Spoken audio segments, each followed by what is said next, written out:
Hey, what's up guys? Tonight topic is what causes contamination?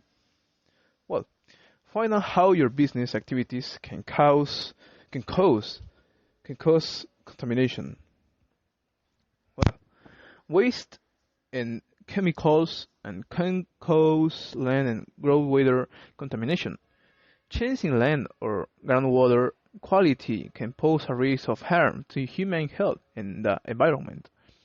Commercial, meaning industrial and agricultural, sites often have some contamination.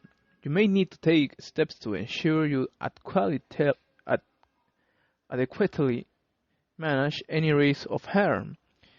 This is the case even when the use that caused the contamination happened before you took control of the land. Well, types of activities that can cause a contamination. Contamination typically comes from particular industrial, agricultural, or commercial activities. For example, chemical waste, spills, and leaks. The reason for contamination can include poor waste management and poor construction in industrial or agricultural practice, illegal dumping or unsafe storage of harmful products.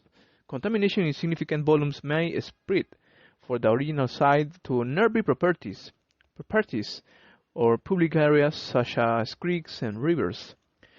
This can happen via contaminated soil blowing off a site as dust over time, contaminated surface water runoff, harmful surface products leaching into groundwater, contaminated groundwater flowing off-site.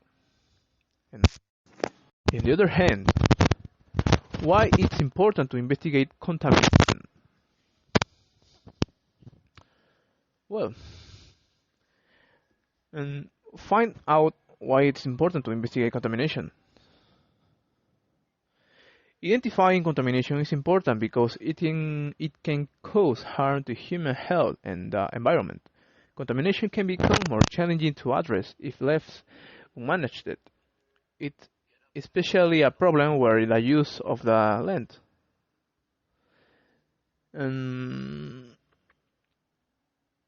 For example, a home or a child care center, if contaminated land will have a sensitive use.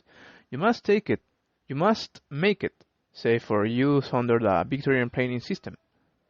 Exposure to some types of contamination may cause immediate harm to human health. For example, some gases emitted by contaminated land create an explosion risk. Long-term exposure to most contamination can cause adverse health risks to the community.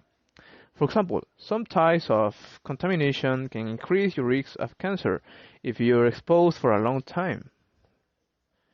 Some contamination can also move through soil and groundwater into the environment and food chain. Some contamination can travel a long distance from its original site and enter waterways. Some levels of contamination in soil, water or surface water, create an unacceptable risk of harm to human health or the environment. This may mean land becomes unsafe for people to use, and harm to the environment, for example, if water sources are contaminated.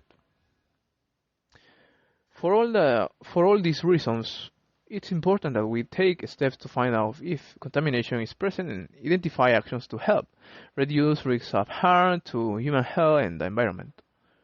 From 1st July 2021, you may have a duty to manage contamination on land you manage or control. This includes when you know, or should reasonably know, contamination is present. You can read more about EPA's expectation in the Contaminated Land Policy, publication 1915. Under the duty to manage, EPA expects you to address unacceptable risks of harm from contamination. Its risks are risks because you engage in activity that exposes contamination. You must also manage risks under your general environment duty. If you manage or control land or fail to address risk, EPA has the power to issue notice. Under this notice, you must take action to manage risk. Understanding how contamination can cause harm.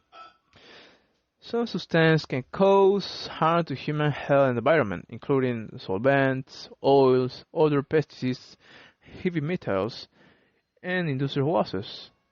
People often can see land contamination. Understanding how contamination causes harm can help you to manage risk. For contamination to cause harm, there needs to be a source of contamination. This is where the contamination comes from. For example, a leaking oil drum or a landfill site. The original source may no longer be present, but the contaminant could still be. A pathway through which it could spread. This means how people or the environment come into contact with the contamination. For example, chemicals leaking into groundwater, gas emission through soil or air, or both, or exposed contaminated soil. And a receptor, the contamination could impact. Receptors include children, workers, community members, residents, and the environment, such as animals, plants, and waterways. Example of how contamination can cause harm. Well, in source, a disused underground petroleum tank is leaking hydrocarbons into soil. Hydrocarbons are chemicals found in petrol and many fuels. Pathways. Hydrocarbons contaminate the soil and can move into groundwater. Migration of contaminated groundwater to other areas far from the source. Local gardens are watered with contaminated groundwater, and vapor emissions may enter nearby buildings. Receptors. Residents or other in nearby buildings could be bred in the vapors from chemicals in the land or groundwater.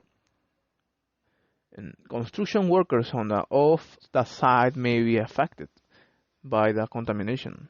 And nearby surface water bodies may be contaminated. For example, dams, creeks, rivers, lakes, pools, ponds, puddles, and water in stormwater drains. And the last, harmful impacts. Risks of harm to the health of on-site workers from breathing in vapors in the air.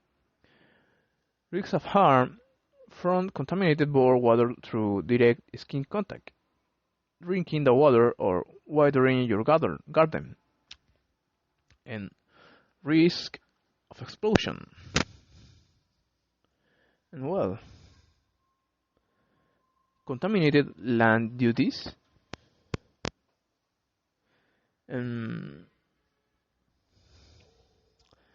From 1st July 2021, contaminated land duties address risks of harm from contamination of land and groundwater. They work alongside the General Environment Duty (GED) to manage that contamination can cause harmful change in land or groundwater quality, posing a risk to human health and the environment, depending on the contamination status of your land, including groundwater. Your duties and obligations may include your general environment duty to manage risks that your activities involving contaminated land pose, your duty to manage contaminated land, your duty to notify EPA of contamination. Unlike the GED, the duty to manage and duty to notify apply regardless of whether you're undertaking an activity. You can find a detailed explanation of the duties and EPA's expectation in the contaminated land policy. Summary of the summary of the contaminated land duties. The contaminated land duties apply to you if land you manage or control is contaminated. When contamination is present or you suspect is present, you have a duty to manage the risk from that contamination.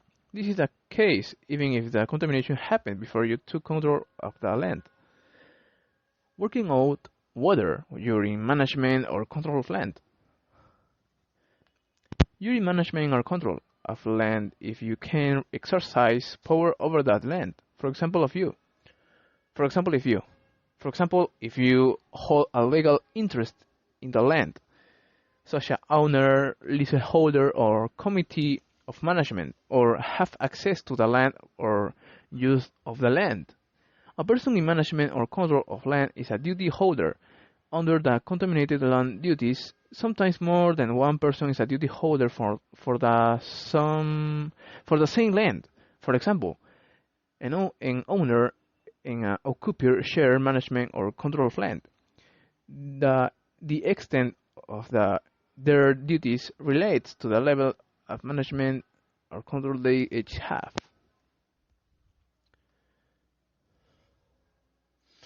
And that's it all. And I see you in the next episode, guys. Goodbye.